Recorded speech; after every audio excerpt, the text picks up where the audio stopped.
మారుతూ వస్తున్నాయి. ఏదైతే మొదటి రౌండ్ వచ్చేటప్పటికి ఇండియా కూటమి వెనుకబడింది. ఎన్డీఏ కూటమి చాలా ముందంజలు వెళ్ళిపోయిన పరిస్థితి. కానీ గంటలు కొడిచే కొద్దీ, నిమిషాలు గడిచే కొద్దీ రౌండ్లు కూడా కొనసాగుతున్న నేపథ్యంలో ఇప్పుడు హోరాహోరీ పోటు ఇటు ఇండియాకు మధ్య కొనసాగుతుంది. ప్రస్తుతం మనం చూసుకుంటే కనుక ఎన్డీఏ ఏదైతే బీజేపీ ప్రాతినిధ్యం వహిస్తున్న ఎన్డీఏ కూటమికి 291 స్థానాల్లో ముందంజలో ఉంటే ఇండియా కూటమి 216 స్థానాలకి చేరుకోవడం జరిగింది. అంటే ఇవన్నీ కూడా లీడ్సే. కానీ మొదటి 2 రౌండ్లు పూర్తయ్యాయి. 2 రౌండ్లు పూర్తయ్యేసరికి మొత్తంగా కూడా అంటే చేంజింగ్ కనబడుతుంది. ఏదైతే ఎగ్జిట్ పోల్స్లో చెప్పిన దానికి భిన్నంగా ఇక్కడ ఫలితాలు కనిపిస్తున్నాయని చెప్పొచ్చు. ఇక ప్రధానంగా మనం చర్చించుకోవాల్సిన అంశం వస్తే వారణాసిలో ప్రధాని మోడీ వెనుకంజలో కొనసాగుతున్న పరిస్థితి అయితే కనిపిస్తుంది. అక్కడ 6,223 ఓట్లతోని ప్రధాని మోడీ వెనుకంజలో కొనసాగుతున్నారు. అక్కడ కాంగ్రెస్ పార్టీ నుంచి అజయ్ రామ్ ఆధిక్యంలో కొనసాగుతున్న పరిస్థితి కనిపిస్తుంది. అంటే మొత్తానికి చూసుకుంటే కనుక ట్రెండ్స్ ఏదైతే ఎగ్జిట్ పోల్స్ చెప్తున్న దానికన్నా భిన్నంగా ఇప్పుడు ఏదైతే రౌండ్లు కొనసాగుతున్న కొద్దీ కూడా చేంజెస్ అయితే కనిపిస్తున్నాయి. ఇప్పటివరకు ఉన్న తాజా సమాచారం ప్రకారం మనం మరొకసారి చూసుకుంటే కనుక ఎన్డీఏ కూటమి 291 స్థానాలు, అదేవిధంగా ఇండియా కూటమి 216 స్థానాల్లో కొనసాగుతున్నాయి. ఈ హోరాహోరీ పోటీ మరింత పెరిగే అవకాశం ఉంది. ఎందుకంటే మనకి ఒక స్థాయికి వచ్చేటప్పటికి ఎన్డీఏ కూటమికి సంబంధించిన ఏవైతే ట్రెండింగ్ కొనసాగుతుందో, లీడ్స్ కొనసాగుతున్నాయో అవి ఆగిపోయిన పరిస్థితి కనిపిస్తుంది. ఇండియా కూటమికి సంబంధించి అది దానికి సంఖ్యను పెంచుకుంటున్న పరిస్థితి అయితే ప్రస్తుతం కనిపిస్తుంది. అంటే ఇది ఎక్కడి వరకు కొనసాగుతుందని చూడాలి.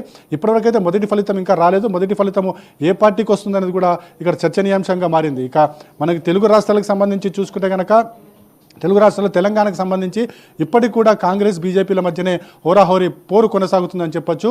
ఇప్పటివరకు ఉన్న సమాచారం ప్రకారం చూసుకుంటే కనుక కాంగ్రెస్ పార్టీ 9 స్థానాల్లో ముందంజలో ఉంటే, అదేవిధంగా కమలం పార్టీ 6 స్థానాల్లో ఉంది. ఇక బీఆర్ఎస్ పార్టీకి సంబంధించి 1 స్థానము, అదేవిధంగా ఎంఐఎం 1 స్థానంలో ఉంది. బీఆర్ఎస్ పార్టీ తన సంఖ్యను పెంచుకోలేని పరిస్థితిలో 1కే పరిమితం అవుతుందా అనేది కూడా ఇప్పుడు చర్చనీయాంశంగా మారిందని చెప్పొచ్చు. ఇక మనకి ఆంధ్రప్రదేశ్ విషయానికి వస్తే కనుక ఆంధ్రప్రదేశ్లో కూడా ఇక 25 పార్లమెంటు స్థానాలకు సంబంధించి కూడా కూటమికి 17 స్థానాల్లో ముందంజలో కొనసాగుతున్న పరిస్థితి కనిపిస్తుంది.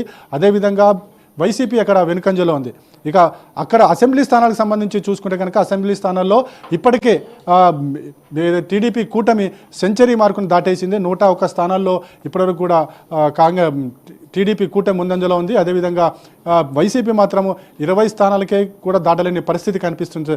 అంటే ఇదే విధంగా కొనసాగుతుందా ట్రెండ్స్ అనేది చూడాల్సిన అవసరం ఉంది. ఇప్పటికీ టీడీపీకి సంబంధించి స్పష్టమైన ఆధిక్యత అయితే వచ్చింది. అయితే ఇవన్నీ కూడా లీడింగ్లో ఉన్నాయి మాత్రమే. కేవలం మొదటి 2 రౌండ్లు పూర్తయ్యాయి. తర్వాత ఇంకా చాలా రౌండ్లు ఉంటాయి. అసెంబ్లీకి సంబంధించి మినిమం 16 రౌండ్ల నుంచి 20 రౌండ్ల వరకు ఉంటుంది. అదేవిధంగా మనకి పార్లమెంట్ స్థానాలకు సంబంధించి 30 రౌండ్ల వరకు కూడా ఉంటుంది. సో ఇప్పటివరకు లీడ్లో కొనసాగుతుంది. అయితే ముందు నుంచి కొనసాగుతున్నది ఏంటంటే లీడ్లో ఏ పార్టీ అయితే వస్తుందో బహుశా అదే పార్టీ ముందుకి అధికారంలో దిశగా వెళ్ళే అవకాశాలు కనిపిస్తున్నాయి. అయితే ప్రస్తుతమైతే చర్చనీయాంశమైంది అయితే మాత్రము పార్లమెంట్ ఎన్నికల్లో జరుగుతున్న పరిణామాలు ఇప్పుడు మనం చూడాల్సిన అవసరం ఉంది. పార్లమెంటుకి సంబంధించి ఏదైతే ఎన్డీఏ కూటమి తన దూకుడిని ఆపివేయడం జరిగింది. ఇండియా కూటమి ముందుకు సాగుతున్న పరిస్థితి, ప్రధానంగా మోడీకి సంబంధించి వెనుకంజలో కొనసాగుతున్న పరిస్థితి కూడా మనకు కనిపిస్తుంది. లక్ష్మీనాథ్, ప్రధాని నరేంద్ర మోడీ 6,000 చేంజ్తో వెనుకంజలో ఉన్నట్టుగా మనకి తెలుస్తుంది. ఇది ఏమన్నా కొంచెం మళ్ళీ చేంజ్ అయ్యే అవకాశం ఉందా? ఒకవేళ నరేంద్ర మోడీ గన అదేవిధంగా బ్యాక్లో ఉంటే ఎన్డీఏకి చాలా ప్రాబ్లం వచ్చే అవకాశం ఉందా? అంటే ప్రస్తుతం అయితే ఎన్ని రౌండ్లు 2 రౌండ్లు పూర్తయ్యాయి, 3 రౌండ్లు పూర్తయ్యాయి. 3వ రౌండ్లో మోడీ వెనుకంజలో పడ్డారు. కానీ ఇంకా చాలా రౌండ్లు ఉన్నాయి. ఆ రౌండ్లు పూర్తయ్యేసరికి ఏ విధంగా ఉంటుందో చూడాల్సిన అవసరం ఉంది. ఎందుకంటే మనకి అంటే ఒక్క కాంగ్రెస్ కాదు, బీజేపీ కాదు, కొన్ని ప్రాంతాలు ఒక్కొక్క బెల్ట్ ఉంటుంది. కాంగ్రెస్ బెల్ట్ అని, బీజేపీ బెల్ట్ అని, అలా ఏ ప్రాంతంలో ఈవీఎం ఆ ప్రాంతానికి సంబంధించి అక్కడ లీడింగ్లో వచ్చే అవకాశం ఉంది. బహుశా ఇప్పుడు ఏవైతే ఈవీఎంస్ ఓపెన్ చేశారో అవి కాంగ్రెస్ ఏవైతే ప్రభావం ఉన్న ప్రాంతాలు, నియోజకవర్గాలు కావచ్చు. సో కాబట్టి అక్కడ అత్యధిక ఓట్లు రావడం జరిగింది. అంటే మనకి క్రమంగా వెళ్లే కొద్దీ, రౌండ్లు పూర్తయ్యే కొద్దీ కూడా ఈ లీడింగ్ అనేది చేంజ్ అవుతూ వస్తుంది. ఇదే లీడింగ్ కొనసాగితే కనుక ఇది మోడీకి కష్టకాలం అని చెప్పొచ్చు. కానీ ఈ విధంగా కొనసాగుతుందా అంటే ఇప్పటికీ మనం చెప్పలేము. ఎందుకంటే ఇంకా చాలా రౌండ్లు మిగిలి ఉన్నాయి. మనకి ఫలితాలు వచ్చేటప్పటికి ఏదైతే వారణాసి ఫలితం వచ్చేటప్పటికి మధ్యాహ్నం 4 గంటల సమయం దాటే అవకాశం ఉంది. సో అప్పటి వరకు కూడా ఏం ఫలితాలు వస్తాయని కూడా చూడాల్సిన అవసరం ఉంది. మరోసారి మరోవైపు చూసుకుంటే కనుక రాహుల్ గాంధీ ఏదైతే పోటీ చేస్తున్నాడో, అటు రాయలబరేలీ కావచ్చు, వయనాడు కావచ్చు, ఆ 2 చోట్ల కూడా రాహుల్ గాంధీ ముందంజలో కొనసాగుతున్నారు. లక్ష్మీనాథ్, అయితే శ్రీనివాస్ ప్రధానంగా చూసుకుంటే ఏ పార్టీలు లీడ్లో ఉన్నాయో అవే కంటిన్యూ అయ్యే అవకాశం ఉందంటున్నారు. కానీ టోటల్గా ఫలితాలు వచ్చేప్పటికి ఈవినింగ్ అయ్యే అవకాశం ఉందంటారా?